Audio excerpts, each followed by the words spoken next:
കേറിക്കോ കേറിക്കോ. അർജുൻ, രാജേഷ്, അശ്വിൻ, അമലേന്ദു, ശ്രാവൺ, കിരൺ, അഷ്റഫ്, ആകാശ്, പവിത്ര. ഞാൻ വിളിച്ചോളാം. കുട്ടികളെ നന്നായിട്ട് ശ്രദ്ധിക്കണേ സോർസൻ സാറേ. ശരി സാർ. ശരി.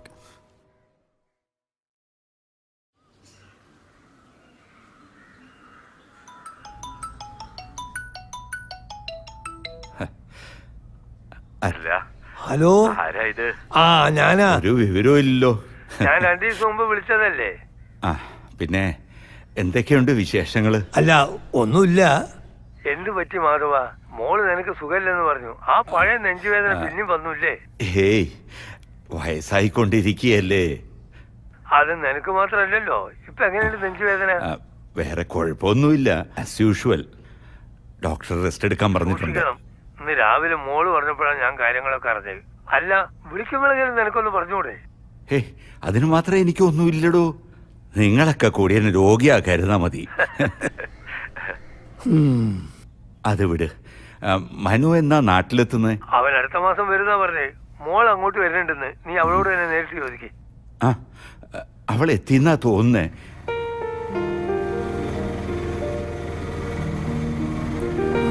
മതി മതി, ഇവിടെ തന്നെ. ചേട്ടാ, ഒരു 10 മിനിറ്റ്. ഇപ്പൊ വരാം. ഒരു 10 മിനിറ്റ്.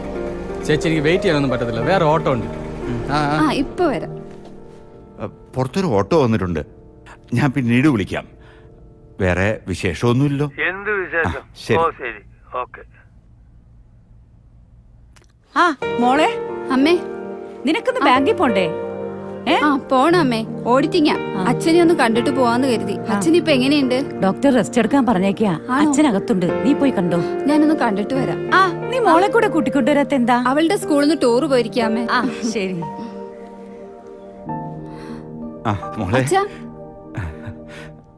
അയ്യോ, അച്ഛന്റെ കണ്ണിന് ഇത് എന്തു പറ്റി? ഇതൊന്നുമില്ല മോളെ. അസുഖത്തിന്റെ ഒരു ഭാഗമാ. നീ ടെൻഷൻ അടിക്കണ്ട. 2 ദിവസം കൊണ്ട് മാറിക്കോളും. അച്ഛനോട് ഞാൻ എത്ര വട്ടം പറഞ്ഞു പുറത്ത് നല്ലൊരു ഹോസ്പിറ്റലിൽ കാണിക്കാന്ന്. എന്തിനാ മോളെ അതൊക്കെ? വാ, നീ ഇരിക്ക്. ഇതും കൊണ്ട് നടക്കാനാണോ അച്ഛന്റെ ഭാവം? ഞാൻ ഇടയ്ക്ക് മനുവേട്ടനോട് പറഞ്ഞിരുന്നു, അടുത്ത ലീവിന് വരുമ്പോ അച്ഛനെ കൂടെ കൊണ്ടുപോവാന്നാ പറഞ്ഞേ. നമുക്ക് അവിടെ നല്ലൊരു ഹോസ്പിറ്റലിൽ കാണിക്കണം. അതൊന്നും വേണ്ട മോളെ. അങ്ങനെ പറഞ്ഞ എങ്ങനെയാ? എനിക്കിപ്പോ യാതൊരു പ്രശ്നവും ഇല്ല. I am completely fine. അത് അച്ഛൻ മാത്രം പറഞ്ഞാ പോരാ, നമുക്ക് ഹോസ്പിറ്റലിൽ കാണിക്കണം. അതൊക്കെ വിട്. നീ മോളെ കൂടി കൂട്ടിക്കൊണ്ടുവരാത്ത എന്താ? എനിക്ക് അവളെ കാണാൻ കൊതിയാവുന്നു. അവൾക്ക് ക്ലാസ് ഇല്ലേ അച്ഛാ? 2 വർഷം കൂടെ കഴിഞ്ഞാ 10th-ലാ. നിനക്ക് അവധി ദിവസം നോക്കി വന്നാ പോരെ? 100 കൂട്ടം തിരക്കാണച്ചാ. ഇന്നാണെങ്കിൽ ബാങ്കിൽ ഓഡിറ്റിങ്ങും. വൈകുന്നേരം ഇറങ്ങാന്ന് വെച്ചാ ഒത്തിരി ലേറ്റ് ആവും. അതാ രാവിലെ തന്നെ അച്ഛനെ കണ്ടിട്ട് പോവാന്ന് വെച്ച്. നിനക്ക് എന്നും ഉണ്ടല്ലോ ഓരോ കാരണങ്ങള്. അങ്ങനല്ല അച്ഛാ. ഒന്നുമില്ലെങ്കിലും അവളെന്റെ പേരക്കുട്ടിയല്ലേ. എനിക്കും ഇല്ലേ അവളെ കാണാൻ ആഗ്രഹങ്ങള്. ഞാൻ ഇനി എത്ര നാള് കാണുന്ന ആർക്കറിയാം. അങ്ങനെ പറയല്ലേ അച്ഛാ. ഞാൻ ഇന്നലെ അവളെയും കൂട്ടി വരാനാ തീരുമാനിച്ച്. അപ്പോഴാ അവളുടെ ഒരു ടൂറ്. ഇന്നലെ എന്നോട് പറയുന്നത്. നേരത്തെ പറഞ്ഞാ ഞാൻ തീരുമാനം മാറ്റുന്നു വെച്ചിട്ടാ. എല്ലാ അടവും പഠിച്ചു വെച്ചിട്ടുണ്ട് അച്ഛാ. ഭയങ്കര കുസൃതിയാ. നിന്റെ അല്ലേ മോള്? കുട്ടിക്കാലത്ത് നീ എന്തോരം കാണിച്ചിരിക്കുന്നു. അതൊക്കെ വെച്ച് നോക്കുമ്പോ അവള് പാവാ. പഠിച്ചാ മതിയായിരുന്നു. 2 വർഷം കഴിഞ്ഞ് SLC എഴുതേണ്ട കുട്ടിയാ. ഞാനും മനുവേട്ടനും ഒരുപാട് നിർബന്ധിച്ചതാ വേറെ നല്ല സ്കൂളിലേക്ക് മാറ്റാന്ന്. പക്ഷെ മനുവേട്ടന്റെ അച്ഛൻ സമ്മതിക്കണ്ടേ. നല്ല ടീച്ചിങ് ഇപ്പോഴും സർക്കാർ സ്കൂളിലെന്നാ പുള്ളിക്കാരന്റെ വാദം. വലിയ പാടാച്ചാ. ചില നേരത്ത് ദേഷ്യം വരും. പഴയ സ്വഭാവത്തിനൊരു മാറ്റവും ഇല്ലേ? എവിടെന്ന് രാവിലെ 2 പേരെ കിട്ടിയിട്ടുണ്ട്. പിടിച്ചിരുത്തി കത്തി വെക്കുക. അത് വിട്. നീ വല്ലതും കഴിച്ചോ? ഇല്ല, അവൾ അടുക്കളയിലുണ്ട്. നീ പോയി. അയ്യോ, സമയം ഒട്ടുമില്ല അച്ഛാ. ഞാൻ അമ്മയെ കണ്ടിട്ട് ഉടനെ ഇറങ്ങും. അച്ഛൻ റെസ്റ്റ് എടുത്തോളൂ. Bye, take care. Auto wait ചെയ്യാ. അമ്മേ, ഞാൻ ഇറങ്ങുവാ. ഇവളുടെ ഒരു കാര്യം.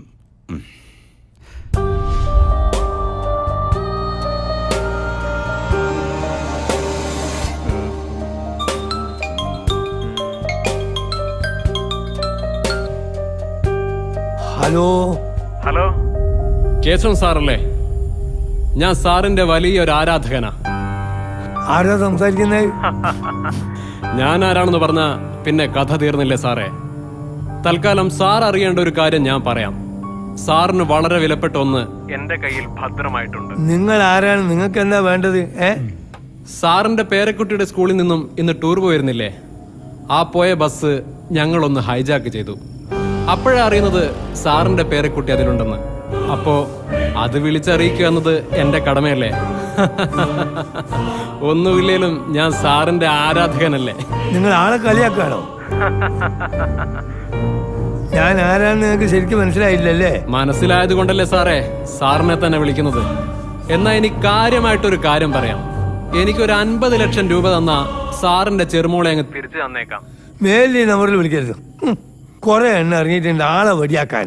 ഈ ഫോൺ കണ്ടുപിടിച്ചാൽ തച്ചു കൊല്ലണം. ആ കൂട്ടത്തിൽ മുതലാളി ഉണ്ടെന്ന് പറഞ്ഞാണല്ലോ. ഏത് കൂട്ടത്തില്? അല്ല, ഫോൺ കണ്ടുപിടിച്ചതില്. അതിന് ലാൻഡ് ഫോണ്. ഇത് മൊബൈൽ അല്ലടോ. അല്ല, ആരാ മുതലാളി വിളിച്ചത്? എന്താ പ്രശ്നം? ആരോ വെറുതെ കളിപ്പിക്കാൻ വിളിക്കാന്ന്. മറ്റേ സ്കൂൾ ബസ് ഹൈജാക്ക് ചെയ്തെന്നോ മോള് ഓരോ കസ്റ്റഡിയിലാണെന്നൊക്കെ ചുമ്മാ തള്ളുക. അതും എന്നോട്. ഒന്നും അങ്ങനെ തള്ളിക്കളയാൻ പറ്റൂല മുതലാളി. മുതലാളി ഒന്ന് സ്കൂൾക്ക് വിളിച്ചു തിരക്കേ. ഒന്നും പറയാൻ പറ്റാത്ത കാല. എടാ ഇതാരോ കളിപ്പിക്കാൻ വിളിച്ചാന്ന്. അല്ല മുതലാളി, ഇതൊരു സ്ഥിരം സംഭവം ആയിക്കൊണ്ടിരിക്കുക. നേരോ? ഇന്നലെയും കൂടി ഞാൻ പത്രത്തിൽ വായിച്ചതാ. എന്തായാലും മുതലാളി ഒന്ന് വിളിച്ചു നോക്ക്. ഞാനൊന്ന് മോളെ വിളിക്കട്ടെ.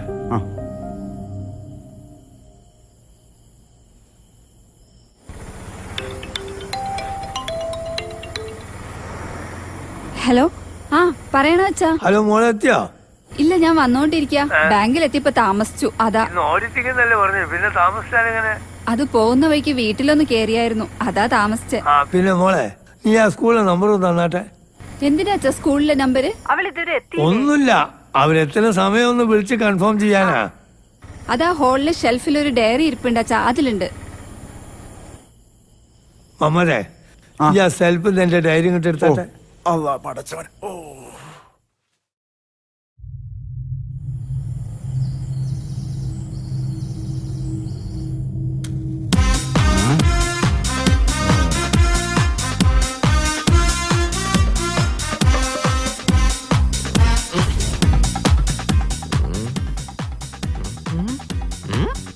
ഇതെന്താ ഗ്ലോബോ? അല്ലടാ നിന്റെ അച്ഛന്റെ എന്നെ എന്തിനാടാ കെട്ടിയിട്ട്? ഞാൻ പോലീസാടാ. നീ എന്തിനാ എന്നെ അടിച്ചത്? കള്ളം പറയില്ല ചേട്ടാ. കുളം പറയാനെങ്കിലും പോലീസിൽ മണ്ടൻ. നിനക്ക് ഞാൻ പുറത്തിറങ്ങിട്ട് കാണിച്ചിടാടാ. നീ